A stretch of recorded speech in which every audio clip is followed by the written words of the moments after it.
মহৎ লোকৰ বাণী। শিক্ষানুষ্ঠানত শিকোৱা বিষয়সমূহৰ সমষ্টিয়েই হ'ল পাঠ্যক্ৰম। বহল দৃষ্টিভংগীত বিদ্যালয়ৰ সম্পূৰ্ণ পৰিৱেশেই পাঠ্যক্ৰম। হৈ যোৱা দুৰ্ঘটনাৰ বাবে শোক কৰি থাকিব নালাগে আৰু হ'বলগীয়া কথালৈ চিন্তা কৰি থাকিব নালাগে। জ্ঞানী লোকে বৰ্তমান সময়ানুসাৰে কাৰ্য সম্পাদন কৰি যায়। আচাৰ্য চাণক্য।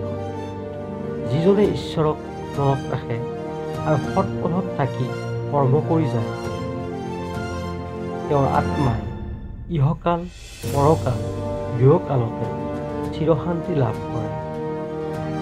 আশা আছে বাবে পৃথিৱীখন ইমান ধুনীয়া। ধন্যবাদ।